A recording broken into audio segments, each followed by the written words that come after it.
Hello Malaysia, hello. Kenapa negara Indonesia ni besar? Jom kita lihat sejarah Indonesia.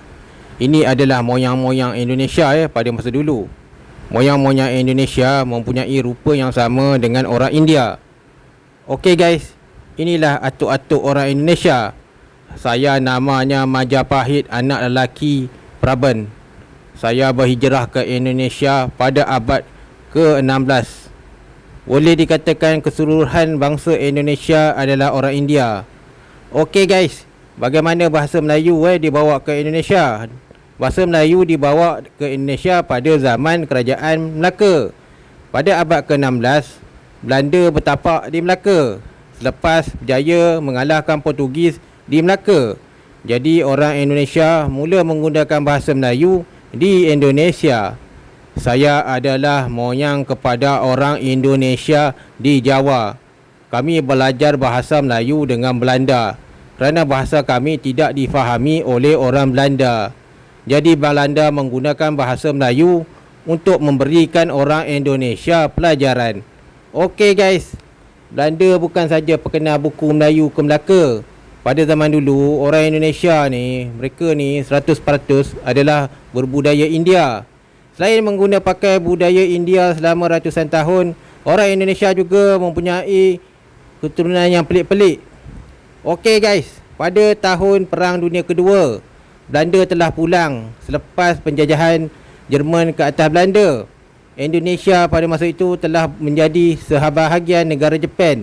Ya, pada zaman 1943-1945, kami orang Indon telah menjadi bangsa Jepun. Sukarno pada masa itu, Ketua Mando, bersetuju menjadikan Jepun sebagai bahasa rasmi Indonesia. Ya, betul, saya Sukarno dengan ini ingin melaungkan bahawa kami akan bermati-matian dan berjuang bersama Jepun untuk Perang Dunia Kedua.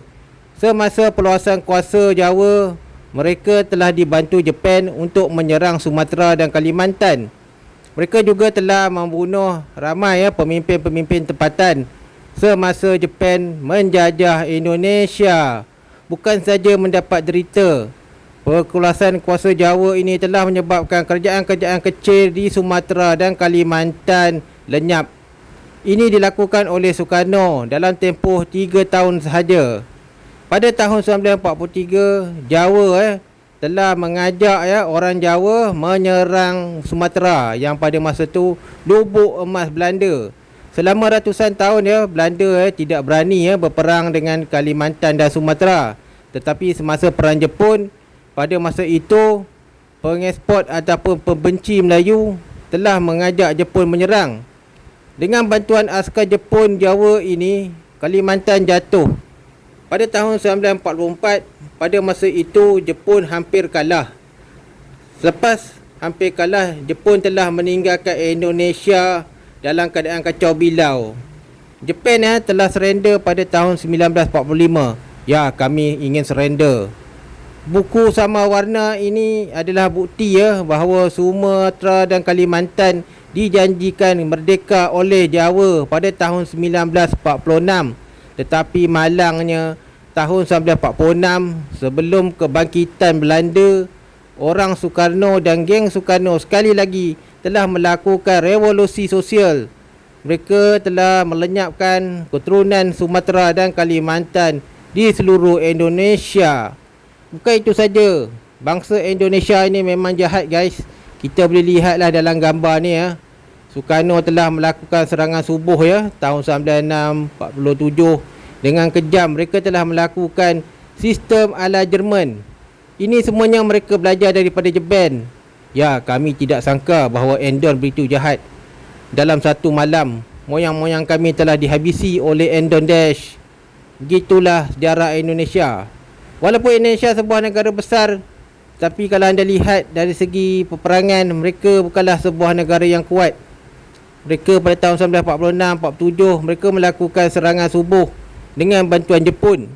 Indonesia satu-satunya negara menjadi pengkhianat dunia pada tahun 1946 sehingga 1947.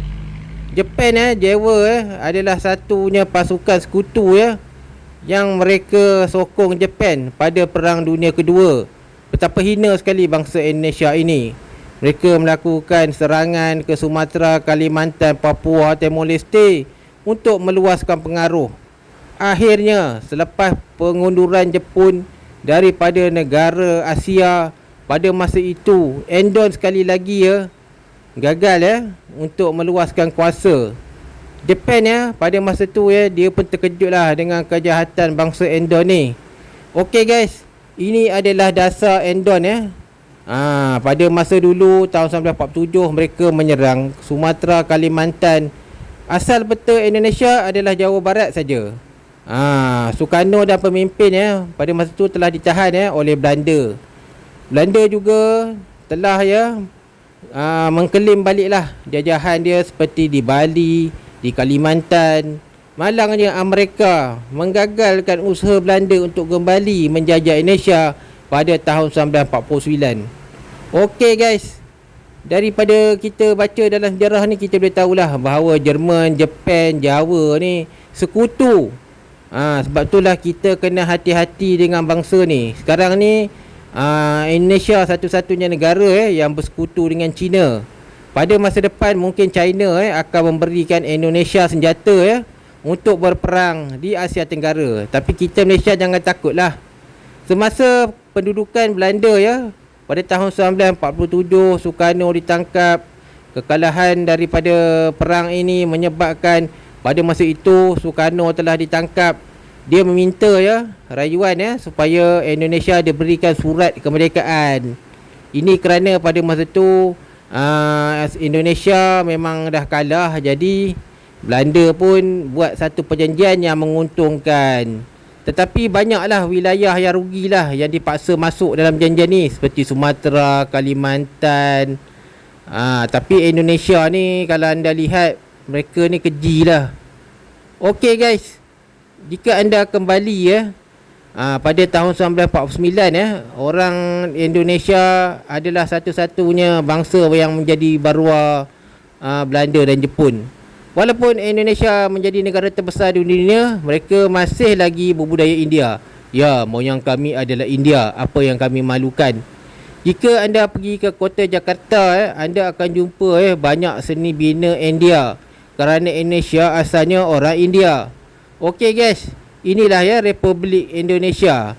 Jika anda lihat pada masa dulu dan sekarang pakaian orang Indonesia macam ni lah. Ya, kami Endon ni keturunan India. Kami mengamalkan pemujaan seperti di India. Republik Indonesia adalah sempena India. Apapun akhirnya Malaysia menang.